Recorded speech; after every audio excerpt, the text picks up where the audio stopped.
Apenja dungo de sama jowabi ya Laura chonyo midhi kaw polisi dongi keto gimoro kama ka okikalo ka wiyo ko chopo kanyo tini ko dhi kaw gige gidhi dala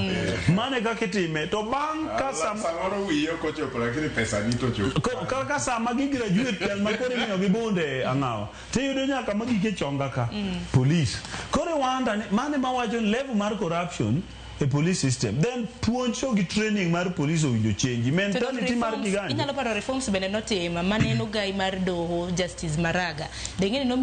nominating mar mondo mien kanyakla koda puti makamano gine reforms mag obila ginyalo timo makare no wan gi reforms ariyo e obila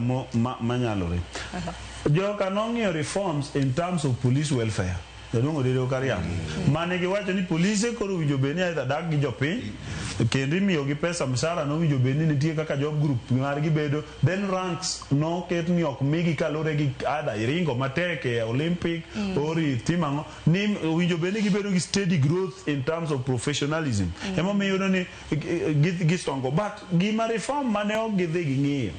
and the training aspect jogi gi bedo train wan ok wadhi ga Kiganjo kuma gi bedo train wakiani gi bedo train nango ni jogi moko ger moko paranoid mikiani paranoid is being part of training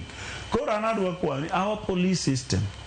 we appreciate ni they really do a lot of and kama ok nyal yie ni police timo tich matek in fact adwa ko ni police inyadhi yudo ka ng'ato no tho osekawo kata dwe gi nus e bugu e dwongorelo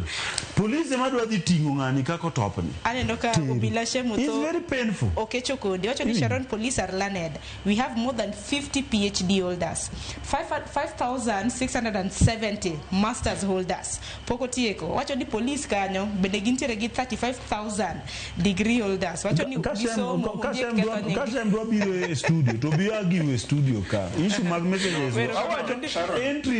entry level to police Sharon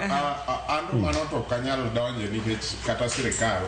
ji nigi entry level ji donje job group kai kata samoro with degree to at the end gi end up with PhD ka gitimo gisomo within the system that's okay and gima paro ni our ratio mar police to the people ematin koro samoro ka ondiek ni a police as an officer to seche ma issues owuok kaka mag ng'anyo gi to igoli makata kanyi dhi lif nyoro tidwoki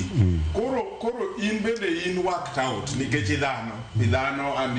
your body functions kaka machine nitie kama kogik to kata machine itimone service koro our ratio to me is also an issue monengo bende sirikal ng'iyo malich ahinya kata kaka Mheshimiwa Rero kaune parliament sama budget u discuss meduru as much as possible nikech kawan gi police mang'eny maresho ne ber to nyiso ni ka an jatend police taneno ni ondiek kawuono nyose bete gine mang'eny ahinya dhi leaf ni jok ma oseyueyo take care of this thing to ma nyalo yudo ni kaka Kenya be one politically active throughout the year in a year when abedo gi man of faces kata uchiel